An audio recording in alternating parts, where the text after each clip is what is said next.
Dear listeners, so that the channel continues to exist and can improve the quality of the content, please subscribe. Enjoy watching. When I came to this channel, I wanted to just read stories, but after reading a couple of confessions, I decided to write one myself. The thing is, an event happened in my life. Of course, I'm thankful in many ways for what happened. 12 years ago, my student friend decided to get married. We lived in different parts of the country after graduation and communicated infrequently over the phone, but we were still united by a strong friendship since our college years. Anyway, I accepted her invitation to the wedding and went. There were preparations, worries, and the bride rushing back and forth as everyone got ready. 2 days before the wedding, Anya decided to introduce me to the groom and his friends. We agreed to meet at a cafe. When we got out of the cab, I felt like a hammer had hit me on the head. Outside the cafe was my prince, or rather the one I had been seeking for so long. He was tall, muscular, and had blue eyes. I stood there and couldn't move. And then, through my amorous reverie, I heard my Dima. Stop. What, Dima? I woke up and saw Anya standing with my boyfriend Dream, and they were softly embracing. It turned out to be Anna's fiancé. All night I kept my eyes on him, and so did he. Then, everyone went bowling, and on the way, Anya got a call from the seamstress who was sewing her dress. She asked Anya to come pick it up. Anya left in a hurry, and Dima and I decided to take a walk. We wandered the streets of the evening city and were silent. Yes, silent, because there was no point in saying anything. We both knew that we had met too late. Then he suggested we go to another cafe near the hotel. We were sitting, drinking coffee, and just looking at each other. And then Dima couldn't take it anymore and said, "Now I know what my destiny looks like, but unfortunately I found out very late."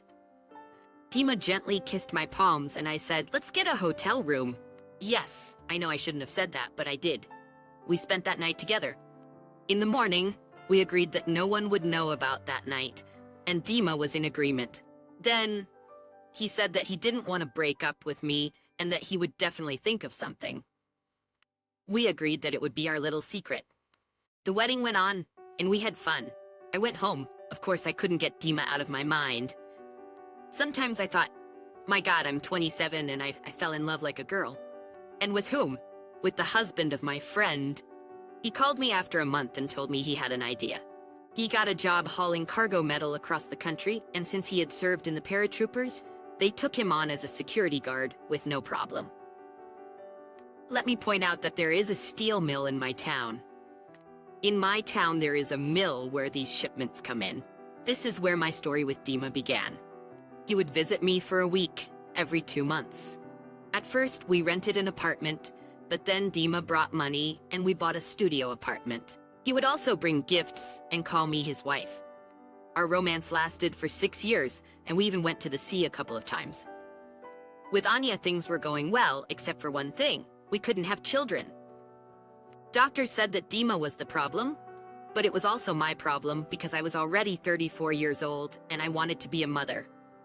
Since I had no one else but Dima, I decided to do whatever it takes to have a child with him. In my heart, I hoped that if I got pregnant, Dima would leave Anya and come to me. But when I suggested the idea of a possible pregnancy, he just grinned and said that I could get pregnant with someone else but not with him.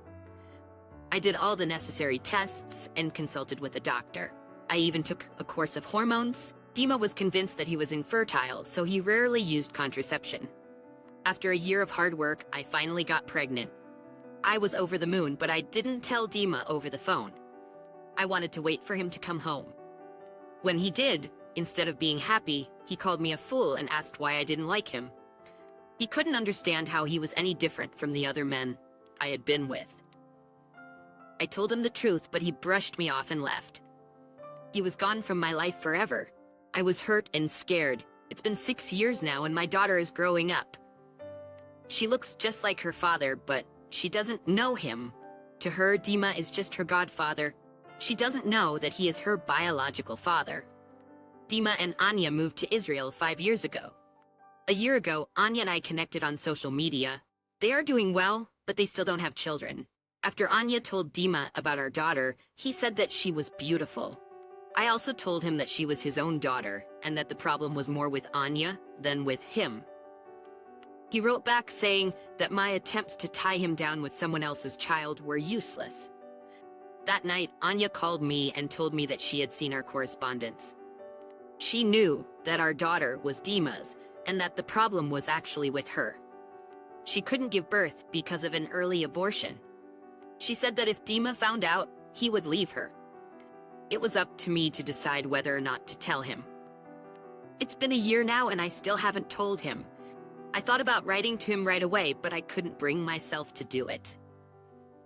No one would be happier if I told the truth, but it's complicated.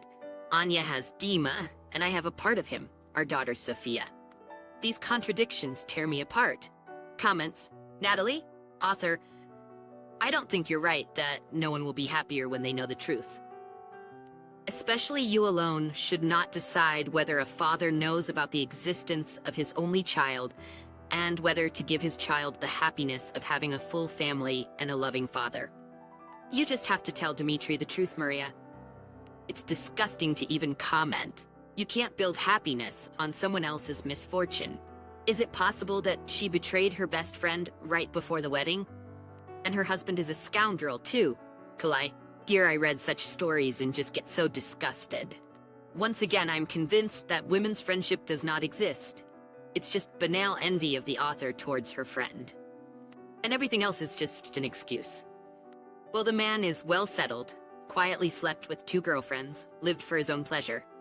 Then, after the pregnancy, he disappeared and didn't even want to do a DNA test. Dimitri is just a coward and an opportunist. I would not be surprised if this Dima has a new girlfriend, or even a mistress, Anna. The story is certainly interesting and disgusting at the same time. But I think the author should tell it, but not rely heavily on the return of Dima. Even though the author is likely hiding a lot, Dima is a common womanizer and does not want children.